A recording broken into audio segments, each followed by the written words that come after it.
welcome to Butterflies of Wisdom, everyone. Happy May, number one, even though it's May 2nd. By the time you guys hear this, it will be Wednesday, May 3rd. And you not only have me, you have Miss Lacey on the podcast. And I'm sorry, you guys, I have put the disclaimer, but Lacey made me do this. Lacey and I are going to be talking a little bit about Christianity and how she raises her sons and what she does. So if you don't like the Christianity part, please fast forward to the good stuff. And so without further ado, I'm going to let Miss Lacey take it away. And Miss Lacey, please explain to my fan base more of what you do. Hi, thank you so much for having me. Well, I am a recent law school graduate, so I'm an attorney, but I'm not yet practicing. I am a public speaker. I'm traveling the country right now doing some public speaking, and I'm also an author. I had a recently released book called Through the Eyes of Hope, and I'm also a mother and a wife, so I have a very full plate. You have a very full plate. And number one, congratulations on graduating law school. I know it's a dead and a half. I have family in the law, and they say, yeah. And I am about to go through fashion journalism degree. My fan base knows that. So I know the student loan debts and everything else. So what made you decide, okay, I want the most stressful job in the world. I want to deal with people, and people under stress, too. Well, I really wanted to be a lawyer since I was a young child, and I didn't really know exactly what I wanted to do as a lawyer. I just saw it as a way to help people.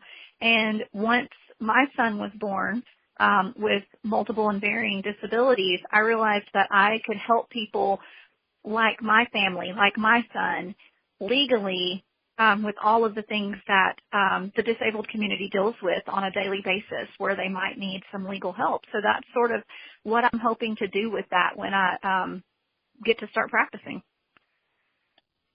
Well, you can't see me right now, but I just took a huge deep breath, and I tell you guys why. You guys know by now I have hemiplegia cerebral palsy. Lacey doesn't know that. But Lacey certainly knows the medical expenses of having a son with disabilities. And God bless you, Lacey, for taking on the disabled population. My God, I can barely take on the disabled population in my own right. Geez, but I can't imagine taking on law for the disabled population. My God. I mean, she is a woman after her own heart. So what you're planning to do with your law practice is help people like me and help families like mine. Thank you very much. And fight insurance and do all that lovely stuff. Yeah. Yeah, which is always lovely. So, okay. Now, since we talked about a little bit about your new career path, can you please explain to my audience what your son actually suffers from, if you don't mind explaining that one publicly? Sure. Well, he doesn't suffer at all, that's for sure. Christian was born with, I know what you meant. Christian was born with a cleft that was a facial cleft rather than a lip and palate. So his lip and palate were involved, but it also clefted up into his face. It reached his eyes, which left him completely blind. That's the big and noticeable disability. He has an array of other medical complexities that go along with it, some that are totally unrelated. He's just a little bit of a of a medical mystery, if you will. His type of cleft is one of about 50 or 60 documented cases ever that we know of. Okay. I'm sorry to be the idiot here, but Lacey's going to have to be my teacher today. Then becomes the student, because I don't know that much about cleft palate. I mean, the common consumption is cleft palate, but I don't know about any other clefts. I know more about blindness and cerebral palsy than I do cleft. So basically, how do you, and I want to learn from you, Lacey, how do you explain to, I guess, in layman's terms and non-medical terms, what your son actually goes through? And is he on a feeding tube, if you don't mind me asking? He is on a feeding tube. So, yeah. So basically, he has just parts of his face and skull didn't form correctly in utero. So he has had to have reconstructive surgeries, where we have a roof to our mouth. He just didn't. So he's had to have surgeries to create a roof to his mouth, to close where, the cleft literally just left sort of holes, if you will, in parts of his face where there should have been, bone and things like that. And so he's had to have surgeries to repair that.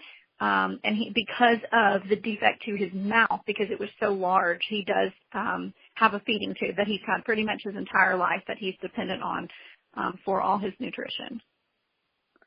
And for those of you who do not know what a feeding tube is, what Lacey and I are talking about, a feeding tube actually goes in directly to the stomach, which is for adults and kids alike. So I had a feeding tube, believe it or not, and I know people who are on feeding tubes. So that's why I asked Lacey out front, honestly, does his cleft affect his ability to eat? And so for those of you who don't know what Wynn's talking about, Wynn got medical on you, but now you can back to layman's terms. And I presume that he has special dietary restrictions, Lacey, but you don't necessarily do the formula route, or do you? What was that again? I'm sorry. You don't necessarily, do you do the juicing route, or do you do the canned formula route to do his feeding? Gotcha. We do, Christian is 100% on a blended diet, and I actually make all of his food myself. So I go out and purchase it, cook it, blend it, and that's what goes into his feeding tube. Yeah. Good.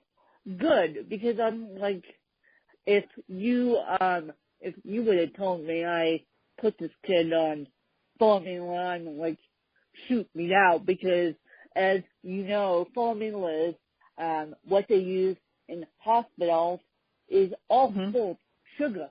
Yeah. All full of sugar and icky stuff that we don't want these kids digesting. Really, we don't want these kids digesting. So, okay. So basically, my next question, and then we're going to get back to you off Christian here. And my next question is he integrated in a normal school setting? Or is he homeschooled, or is he special ed completely, or what's the deal with that? So he is not in a typical school system. We live in a really small county, which means really small schools with not lots of resources. So I've actually been driving him to the School for the Blind that we have in our state, and it happens to be about 60 miles from us. So it's a good little trek, but that's where he has spent his kindergarten year. And he just finished that up. Okay. So, it's a school just for kids who have vision impairments. So it's, Yes. very specific for his needs. Yes. I know they have, schools for the blind across the country, and I am very, very, very lucky that I have one of the top schools for the blind in the country 4 hours away from me. So, Okay. you are making the trek, 60 miles to get your kids' services. That I can't believe, but, as you know, as a mother of a special needs child, will do basically just about anything for kids. Yes. Basically Yes. just about anything. You're right. For those of you who don't know, I've spent many, many, many hours and many nights at one of the top-ranked children's hospitals in the country, the third-ranked children's hospital in the country, ranked by U.S. News and World Report, which is the Children's Hospital of Denver, where I received all my medical treatments and my back surgeries and all that good stuff. So basically, Lacey, you are now trying to make money not only to support the disabled, but to support your own family. Am I correct in saying that? Yeah, that's right. Yeah. So, okay, let's talk about the book for a couple seconds. What made you write the book? Was it to get away from the study of a book, or because I know lawyers study a lot of books and process more and all that good stuff. So was your writing the book a release from law school or what? It was actually not something that I had intended on doing. It all started with an email from a friend who happened to work for a publishing company.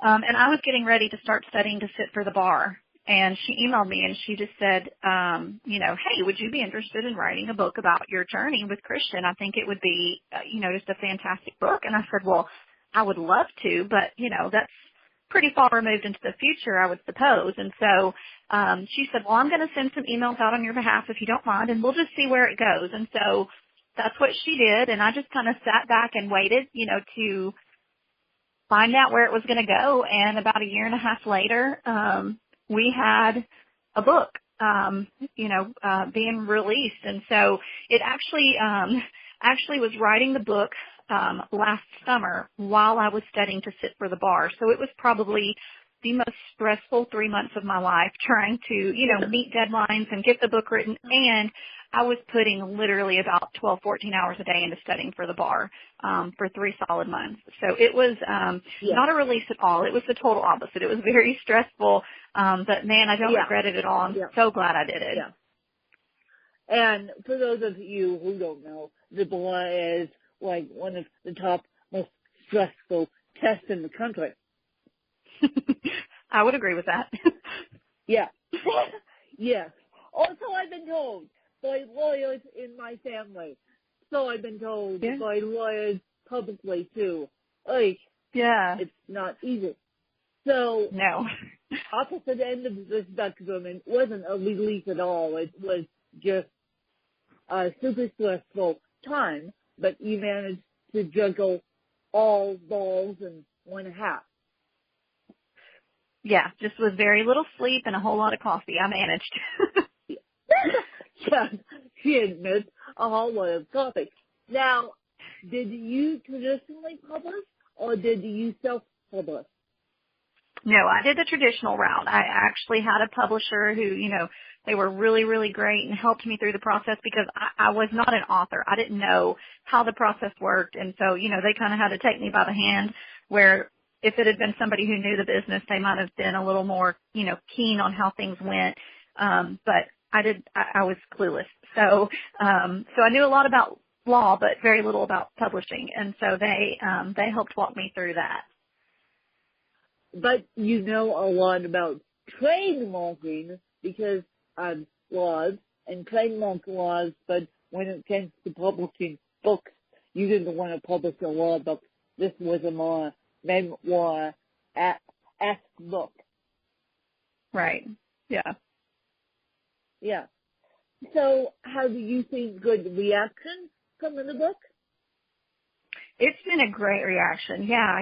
It's been selling really well. I'm getting a lot of positive reviews about it. I'm getting tons of messages on social media, of people telling me that, the book really helped them, in certain areas. It's been incredible. Just amazing to hear how, our story has touched so many people. It's almost unbelievable sometimes.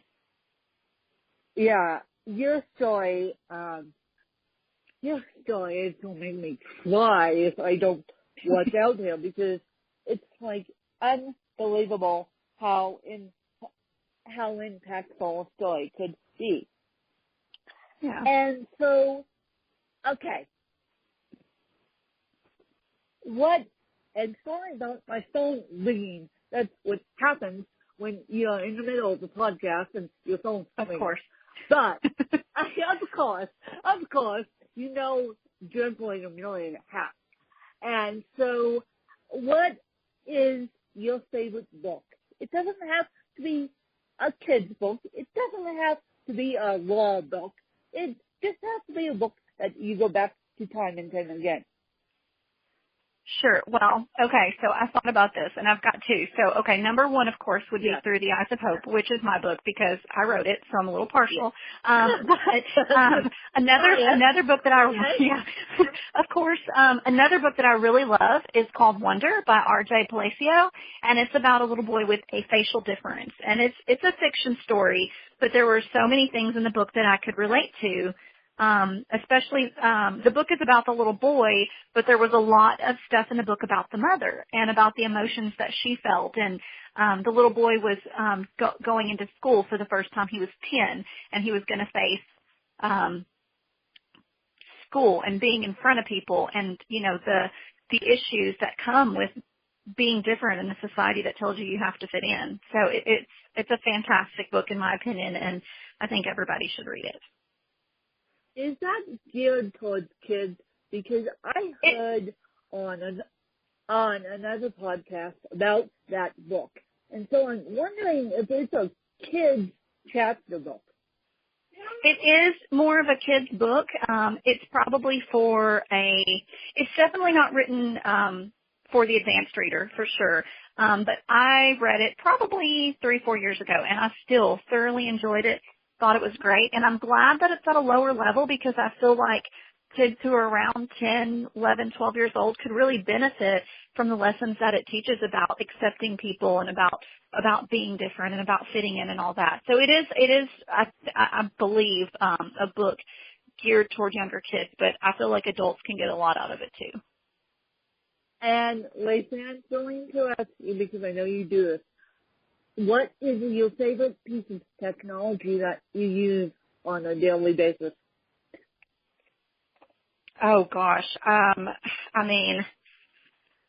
really so I'm big into Facebook. Facebook is my big social media platform. I know there's all those others out there, Twitter, Snapchat, Instagram, all those. I'm not as good at those as I am at Facebook for some reason. And so my phone is sort of my, I think there's if you had to be on a deserted island with 3 things, it would be 2 of them would be my phone and my phone charger because, I'm pretty much, it's my lifeline. It's the way that I connect with the world. It's the way that I share, about our family and what's going on and about the book and all that. And, and specifically Facebook is how I really am able to, reach people, I feel like the best. I feel like I can do more and quicker from my phone than I can even, like a desktop computer or something. So definitely my phone is a vital part of what I do. Quick type, both on the Android side and on the iPhone side. So quick type has saved my life. Siri has saved my life.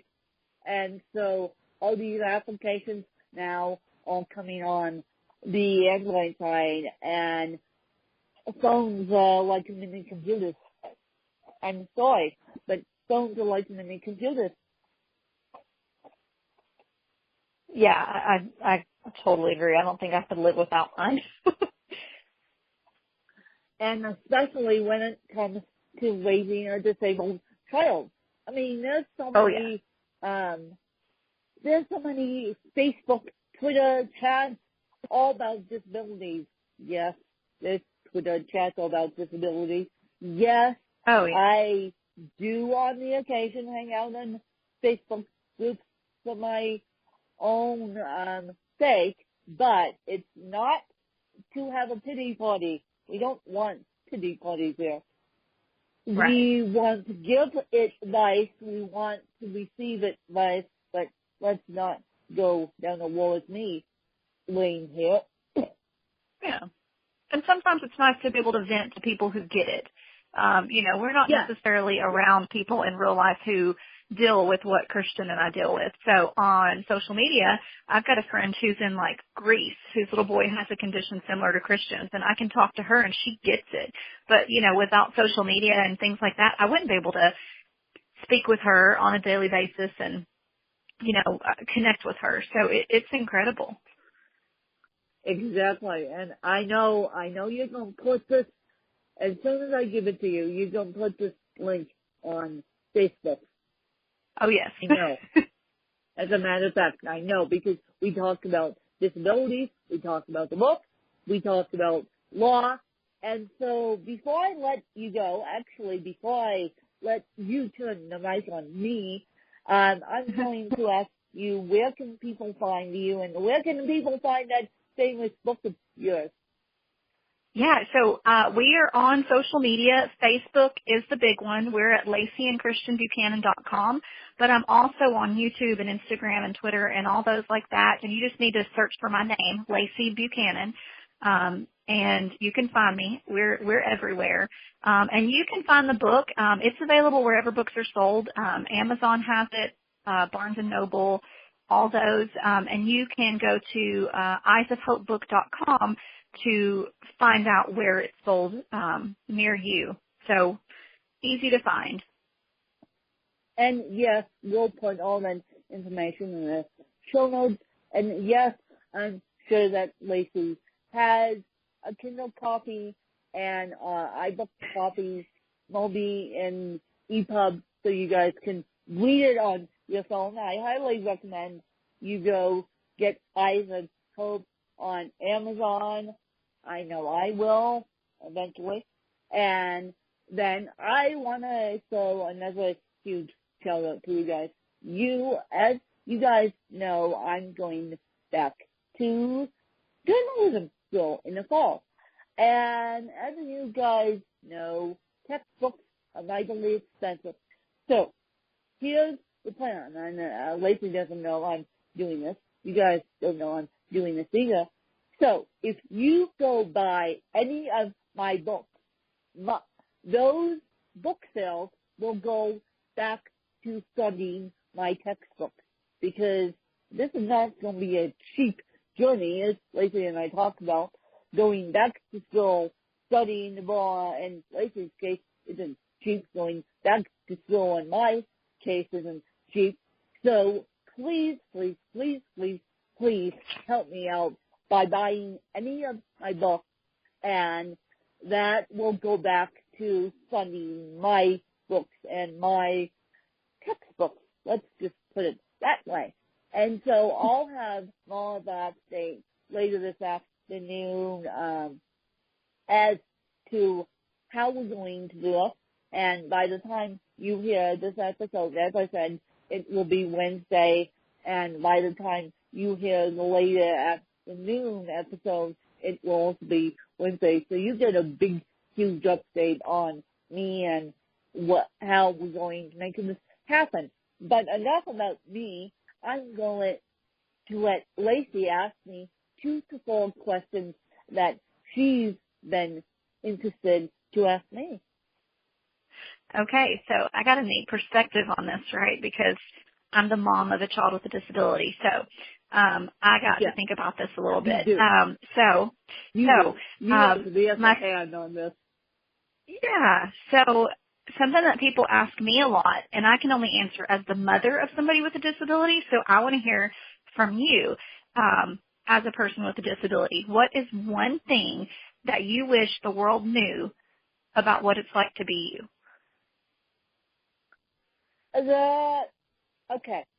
And I don't know about Clifton, but I certainly know about me. I don't know about Clifton's capability to mental capability. But most of the time, people seem to judge people with disabilities as they're idiots. I'm sorry, but they do. I'm sorry, Yes, but they do. And the older They do. and older and older we get, the more of the idiot persona comes out. Thank you very much. So that's my soapbox, and that's my story. I'm sticking to Lacey's question there. Awesome. I have to agree with you on that, just from my perspective. So one more question? Yes. Okay. So we face a lot of difficulties socially. People think that having a disability must be so hard because of the disability. I find that socially, that's what makes disabilities hard. The stigma that comes along with it, the way that people view you, like you were just talking about, they look at you and automatically assume that you're unintelligent. What is something that people could do that, may not be within the disabled community, that may not know somebody with a disability? What is something that they could do to make your life easier? Well, one, share this podcast. Two, speak to the disabled person as if their aid wasn't present. Because I'm finding that kids are the worst. They ask their parents all the time, why is that young woman in a walker me? And why does that little boy have facial disfigurement, Kristen? And so I want people to meet the person with the disability eye to eye, as if the aid or the parent wasn't around. I agree completely. And so that's what I hope. But 9 times out of 10, they don't do it. And 9 times out of 10, they just talk loudly. Yep. Yep. Lacey goes, yep. When is speaking my language? Yes. Anyway, if you guys want to go track down Lacey, as she said, she's on Facebook.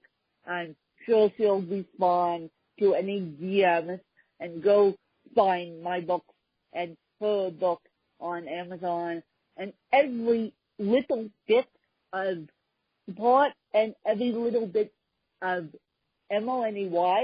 money, yes, I spelled money, helps these disabled families out. I won't get into that, but I've spent over $1,000 just on DP alone. I don't know how much Lacey's spending, and I won't ask that, but every little bit helps.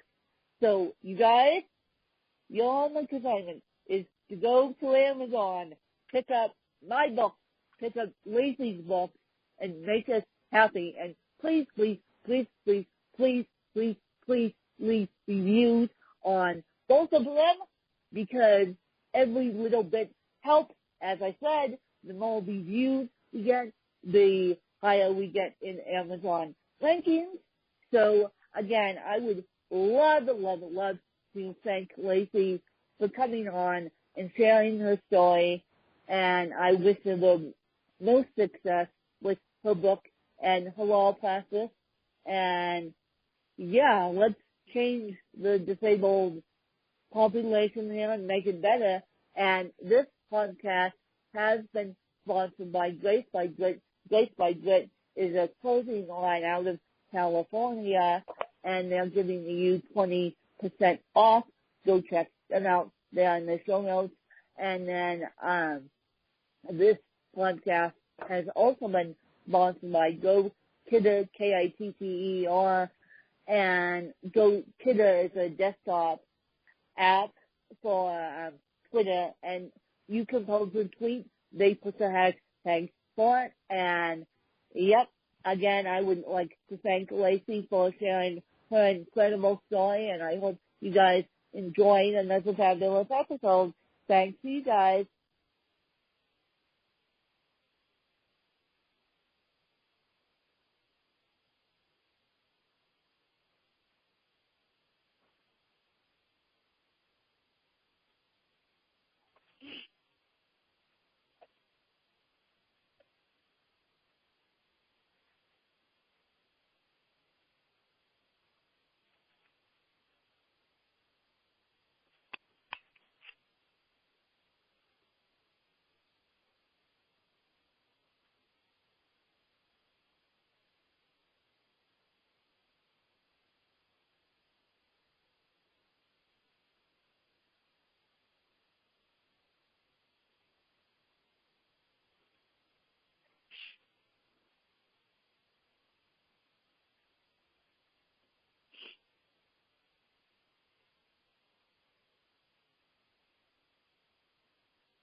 Okay.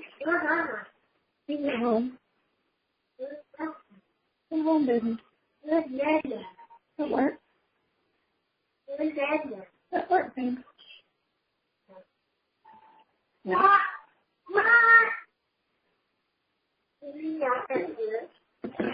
She is at work.